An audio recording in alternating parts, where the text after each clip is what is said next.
Enggak, Dila enggak mau nikah, Pak. Sentak seorang wanita muda dengan pakaian yang begitu seksi. Mau sampai kapan kamu kayak gini terus, Dila? Geram pria parubaya yang tengah duduk di kursi kerjanya. Kamu anak papa satu-satunya. Kamu harus segera menikah, agar keluarga Atmaja mempunyai penerus. Usiamu juga sudah 22 tahun, Dila. Mau sampai kapan lagi?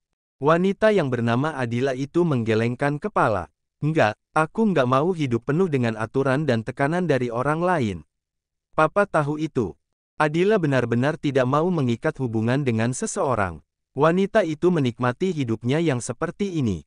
Enggak, Papa enggak akan biarkan kamu tetap tidak jelas seperti ini, Dila. Kamu anak gadis, bukan anak cowok, sentak Tuan Atmaja. Enggak ada bedanya cowok sama cewek, Pak.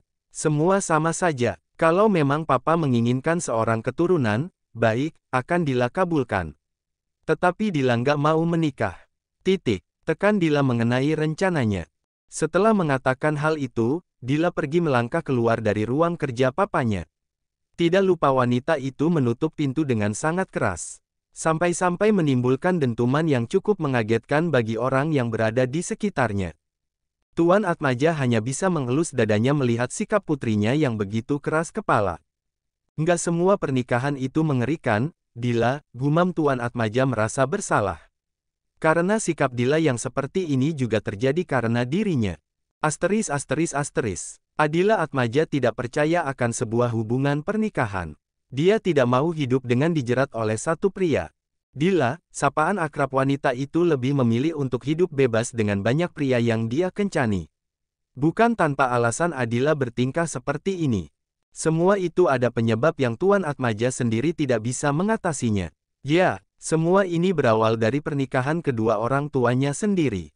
Pernikahan mereka tidak seperti pernikahan normal pada umumnya. Setelah pergi dari kantor papanya, Dila segera menghubungi sahabatnya yang bernama Amira. Halo, Mir, lo ada waktu nggak? Kalau ada, yuk kita pergi ke tempat biasanya. Ajak Dila setelah panggilan teleponnya diangkat oleh wanita yang bernama Amira tersebut. Kenapa lagi lo? Marahan sama bokap lo? Ini masih sore lo, Dil. Sahut wanita yang memiliki suara merdu.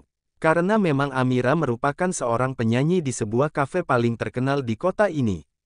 Biasalah, ributin cucu, balas Dila dengan nada malas. Dila menghidupkan mesin mobil lalu mulai melajukannya. Tidak lupa wanita itu menekan tombol loudspeaker yang ada di layar ponselnya lalu menaruhnya di atas dashboard. Lagian lo tuh udah enak. Kalau mau nikah, bola lo tinggal tunjuk pria mana yang lo suka. Beres, kan? Kenapa lo buat ribet sih, Dil? Cecar Amira yang semakin membuat Dila begitu kesal. Lo tahu nggak sih arti dari pernikahan yang sesungguhnya? Bukannya menjawab cercaan yang dilayangkan oleh Amira, Dila justru melemparkan pertanyaan lain pada sahabatnya tersebut. Nggak cuma bisa ahem-ahem setiap saat, merkonah. Tapi juga kudu sabar menerima kekurangan pasangan kita. Terus belum lagi aturan-aturan yang akan ngekang lo. Lo juga harus nurut sama dia. Sih, ogah banget lah gue. Membayangkan saja sudah membuat Dila mual.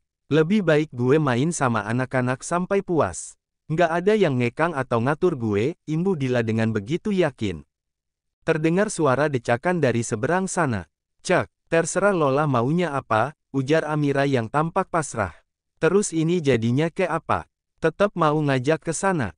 Sore-sore gini, tanya Amira memastikan kembali tujuan Dila menelpon dirinya. Cek, terserah Lola maunya apa, ujar Amira yang tampak pasrah. Terus ini jadinya ke apa? Tetap mau ngajak ke sana. Sore-sore gini, tanya Amira memastikan kembali tujuan Dila menelpon dirinya. Jadi dong, gue udah jalan ke rumah lo, ini. Sahut Dila sambil menambah laju mobilnya.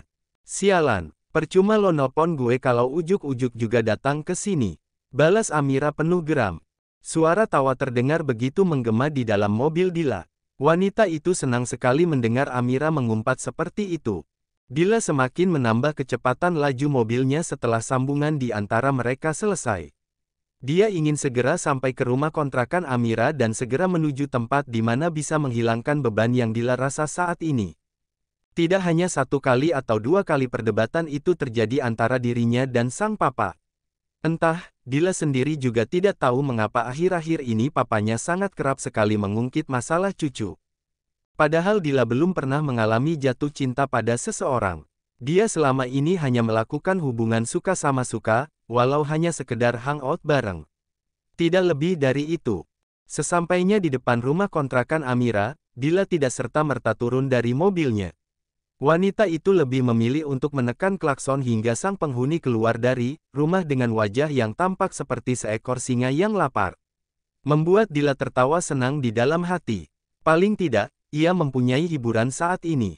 Sesuai apa yang terlihat, Amira mendekat ke arah mobilnya dengan kotak box kecil di tangan serta baju yang tersampir di lengan satunya lagi, dengan mulut yang tidak berhenti mengomel. Sudah gue bilang, jangan lakuin itu, nona muda. Nanti gue dilempar panci sama tetangga gimana? Hah, sarkas Amira langsung tanpa mengucap salam lebih dulu. Dila tertawa namun juga membantu Amira menaruh baju gantinya di jok belakang. Kan lo yang dilempar panci. Bukan gue, sahut Dila terdengar begitu menyebalkan di telinga Amira. Tahu, ngeselin emang lo. Iya, gue ngeselin. Ya udah, gue bawa lo happy-happy sekarang, ujar Dila sambil menyalakan mesin mobilnya. Orang situ yang butuh happy-happy. Ngapain jadi gue? Protes Amira tidak terima. Lagian, kenapa lo nggak nyanyi lagi sih? Itu manajer nyariin lo terus, tahu. Dila memang sempat menyanyi di tempat kerja Amira sekarang ini. Namun, wanita itu memutuskan untuk berhenti setelah suatu insiden terjadi di kafe tersebut. Lo niat mau ratain itu kafe, kalau gue balik lagi? Mau tanggung jawab. Bukannya Dila tidak mau nyanyi lagi di sana. Akan tetapi, papanya sudah mulai turun tangan mengenai apa yang ia kerjakan sekarang ini. Amira menggeleng seraya meringis. Enggak juga, sih, balasnya cepat. Lagian siapa yang berani ngelawan bokap lo sih, Dil? Lagian, kenapa sih nona muda kayak lo malah masuk ke dunia yang seperti ini?